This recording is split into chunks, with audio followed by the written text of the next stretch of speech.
చూడండి. రోమీయులకు రాసిన పత్రిక 10వ అధ్యాయము, రోమీయులకు రాసిన పత్రిక 10వ అధ్యాయము 9వ వచనం చూడండి. అదేమనగా యేసు ప్రభువని నీ నోటితో ఒప్పుకొని దేవుడు మృతులలో నుండి ఆయనను లేపినని నీ హృదయమందు విశ్వసించిన యెడల నీవు రక్షించబడదు. హల్లెలూయా. అక్కడ ఎంతటితో మనం ఏ వాక్యం విన్నాము? ప్రభువైన యేసునందు విశ్వాసం ఉంచితే నీవు రక్షించబడతావన్న మాట విన్నాము. అదొకటే కాదు, రెండోదిగా ఏం చెప్తారంటే, ఇక్కడ యేసుక్రీస్తు ప్రభువని నీ నోటితో ఒప్పుకున్నప్పుడు, సమాజంలో యేసుక్రీస్తు ప్రభు నిజమైన దేవుడు అంగీకరించినప్పుడు, మనసులో ఉంచితే కాదు కానీ పబ్లిక్ గా మనమంతా కూడా దేవుని యొక్క రక్షణ పొందుకోవాలంటే యేసు ప్రభు నిజమైన దేవుడు అని నోటితో ఒప్పుకున్నట్లయితే అప్పుడు మనకి ఏముంటుందంట? ఏముంటుందంటండి? రక్షణ ఉంటుందంట. ఇంతకు అయిపోయిందా? అర్థం చేసుకోవాలి ప్రియులారా. ఏమేం చేయాలని అనుకున్నాం మనము? నీ ప్రశ్నకు సమాధానం ఏంటి? మొదటిది, ఒకటి విశ్వాసం ఉంచాలట. రెండోది, అంతటితో చాలలేదు, మనసులో ఉంటే చాలలేదు విశ్వాసము.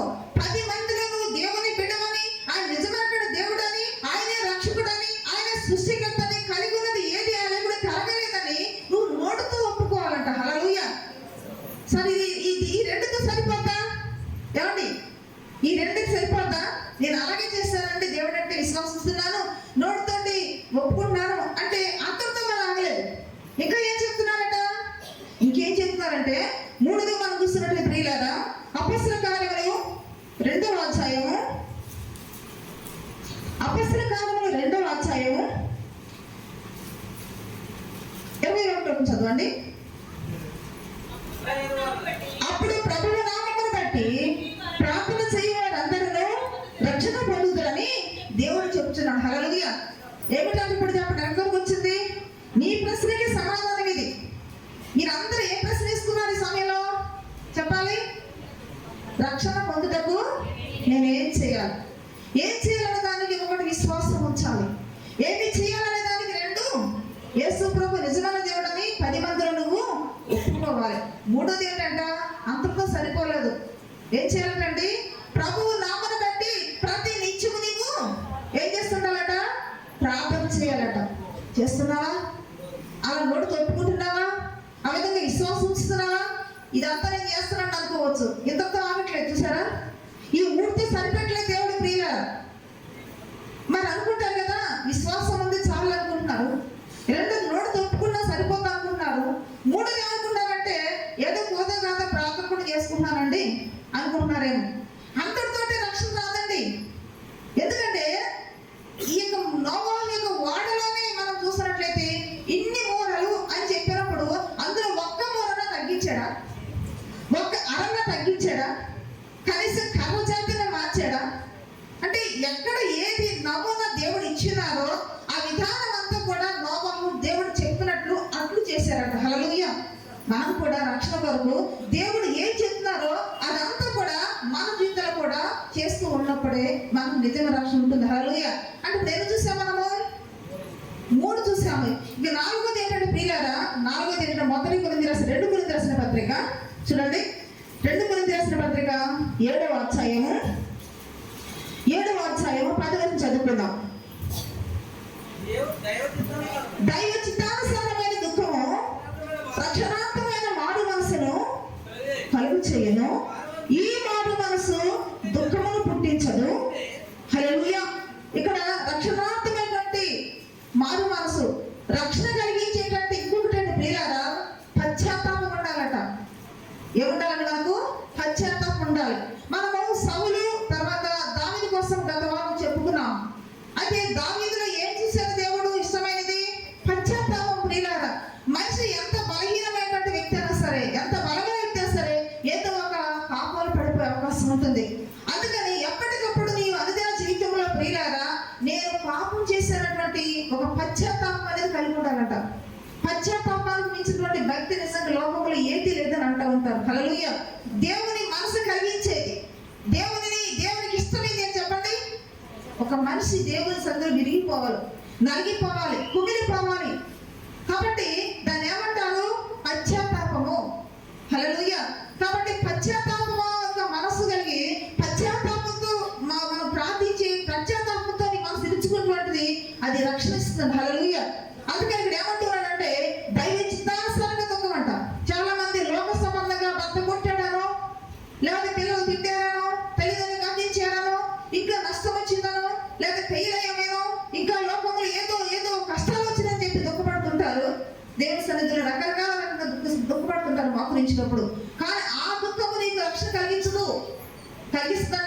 కలిగించదు. ఏ దుఃఖము?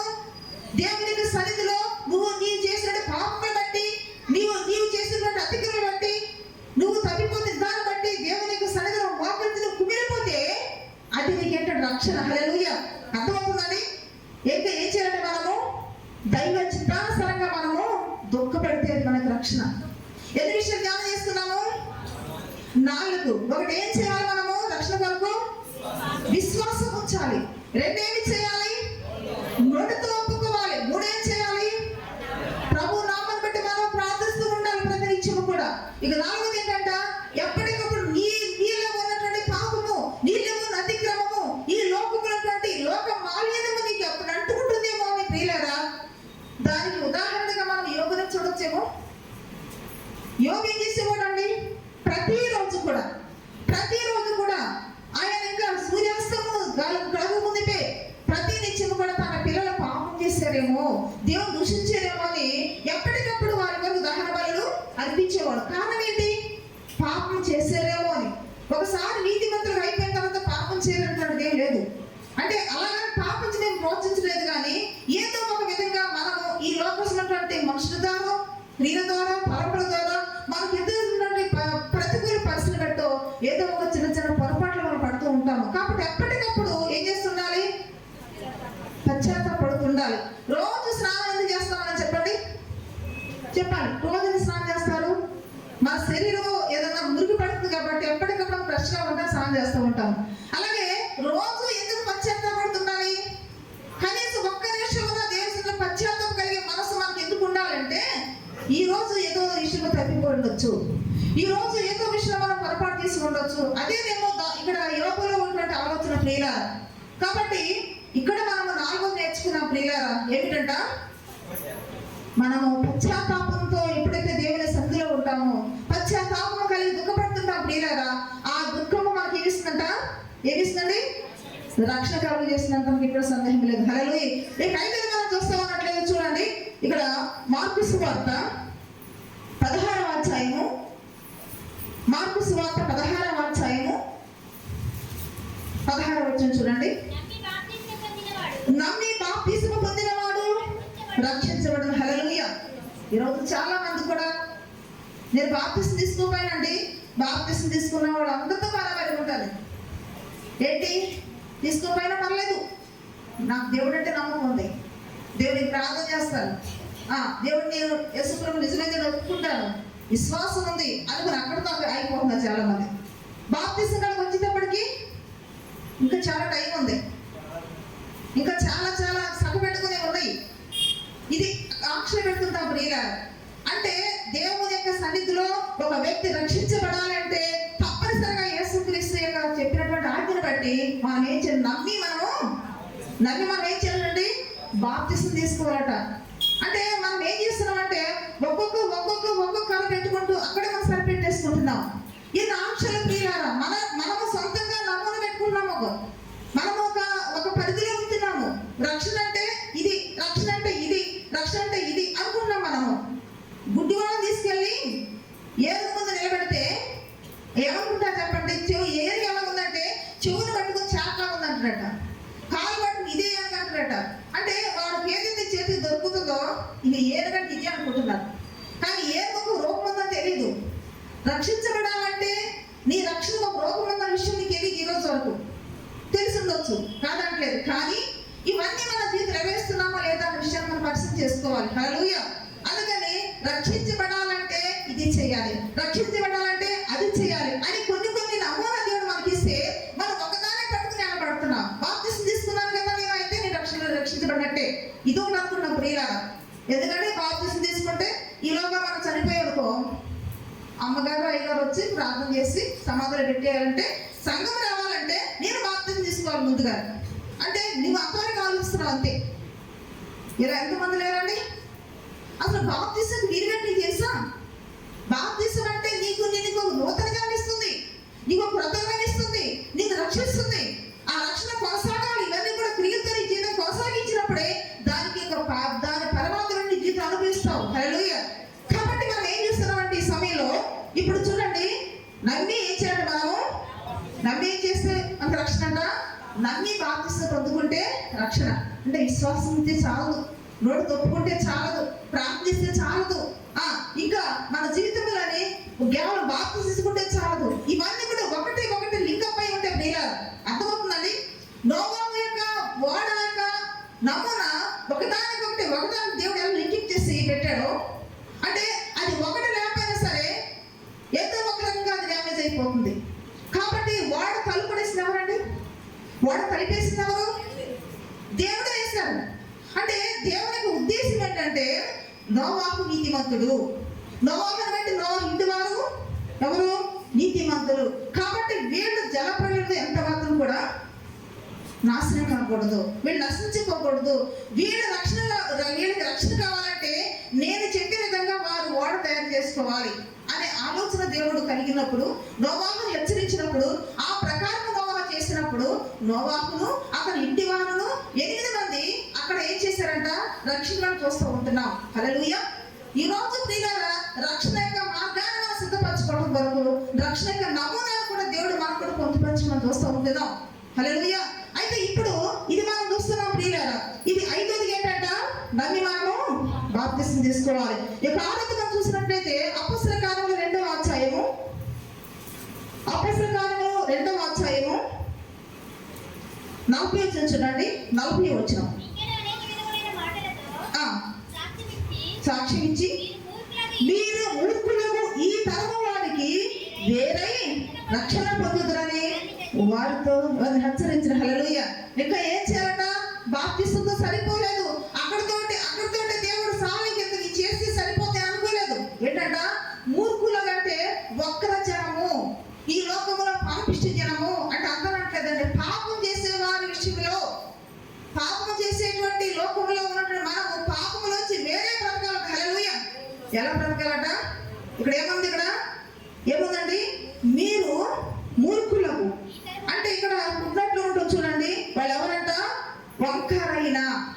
వంకర అంటే వంకర మాటలు, వంకర బుద్ధులు, వంకర తలంపులు, వంకర జీవితాలు, చిన్నది మార్గం నడవకుండా వంకర మార్గం ఏంటంటే వ్యక్తులతో వేరే జీవించాలంట. హల్లెలూయా. ఎలా బ్రతకాలంటే చెప్పండి? ఈ లోకములో ఉన్నటువంటి మాలిన్యము నీకు అంటుకోకుండా జీవించడం, అది పవిత్రం అంటే నిష్కలంటే తండ్రిని సంతోషించే భక్తి అంటది. హల్లెలూయా. అంటే మనం ఎలా వేరే బ్రతకాలి అంటే వాళ్ళతో మాట్లాడుతారు అంటలేదు. వాళ్ళ విధానాలు, వాళ్ళ యొక్క గతంలో ఒకవేళ నీవే గత జీవితంలో వంకర బుద్ధి కలిగి ఉన్నావు, వంకర మాటలు మాట్లాడావు, వంకర మాటలు ఉన్నావు, వంకర జీవితాలు జీవించినావు, అటువంటి జీవిత విధానం ప్రత్యేకించబడి సరైనటువంటి మార్గంలో దేవుడికి ఇష్టమైన మార్గంలో నడవాలంట. హల్లెలూయా. అలా నడుస్తున్నావా? బాప్తిసం తీసుకున్నానంటే సరిపోలేదు. నువ్వు ఎటువంటి వంకర బుద్ధులు కలిగి ఉన్నావో, వంకర మాటలు మాట్లాడుతున్నావో, నీ మాటలు, నీ తలపులు, నీ క్రియలు, నీ ప్రవర్తన అంతా కూడా వంకర దగ్గరగా ఉందనుకో, నువ్వు రక్షించబడలేవు. బాప్తిసం తీసుకున్నాను కదండి, ప్రార్థన చేస్తున్నాను కదా అంటే సరిపోలేదు. లేకపోతే నా నోటితో నేను యేసు నిజంగా ఒప్పుకుంటాను సరిపోలేదు. నా మనసు అంతా దేవుడంటే నమ్మకం కూడా సరిపోలేదు. కానీ ఏం చేయాలంటండి? నీ జీవిత విధానంలో వంకర తలంపులు, వంకర బుద్ధులు కలిగి ఉండేటువంటి విధానం అంత మాత్రం ఉండకూడదు. అటువంటి వ్యక్తుల యొక్క విధానం నుంచి కూడా నువ్వు ప్రత్యేకంగా బ్రతకాలంట. హల్లెలూయా. మరి అలా జీవిస్తున్నావా? చెప్పండి ప్రియులారా. ఇది రక్షణ యొక్క నమూనాలు. ఇవి మీకు ఈ రోజు ఇంటున్నటువంటి మాటలు ప్రియులారా. రక్షించబడాలి అంటే నేను ఏం చేయాలి? డాక్టర్ దగ్గరికి వెళ్తామండి, జబ్బుందని వెళ్తాము. అయ్యా నాకు జబ్బు పోవాలంటే ఇది ఏం చేయాలంటే ఆపరేషన్ చేసుకుంటాం. నువ్వు పలానా తినొద్దంటే మానేస్తాం, పలానా డాక్టర్ వేసుకోమంటే వేసుకుంటాం, పలానా పని చేయమంటే చేస్తాము. కారణం ఏంటి చెప్పారంటండి?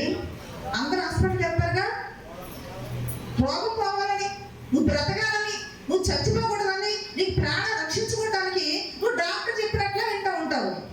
మరి దేవాది దేవుడు, పరమ డాక్టరు, పరమ వైద్యుడు చెప్తున్నారు కదా, నీ ఆత్మను రక్షించుకోవాలంటే, నువ్వు పరలోకం వెళ్ళాలంటే, నువ్వు నరకాన్ని పోకూడదంటే, ఇదిగో ఈ విధానము, నువ్వు రక్షించబడాలంటే ఈ విధానం అంతా కూడా నీలో జరగాలంటున్నప్పుడు ఎందుకులే అనుకుంటున్నాను కదంటారా? ఎంత నిర్లక్ష్యము! ఏదో ఒకటి చేసేస్తున్నాం అంతే, నమ్ముతున్నాము, బాప్తిసం తీసుకుంటున్నాము, లేకపోతే యేసుప్రభువుని ఒప్పుకుంటున్నాము అంటే 1, 2 ఏదో జరుగుతున్నాయి అంతే మనలోని. ఇవన్నీ కూడా జరగటం లేదు. అన్నిటికంటే జరగదు ఏంటంటే నేను అంటాను కదా, వంకర బుద్ధులు కావట్లేదు కదా.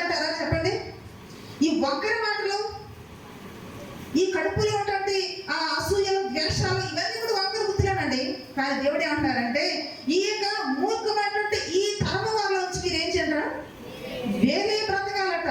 ఏం వేరే బ్రతుకుతాము, వాళ్ళు మనమే ఉంటున్నాం, వాళ్ళకంటే ఎక్కువ మనమే ఉంటున్నాం. ప్రియుల దేవుని మందిరానికి వస్తున్నాం, మన మాటలో మార్పు లేదు.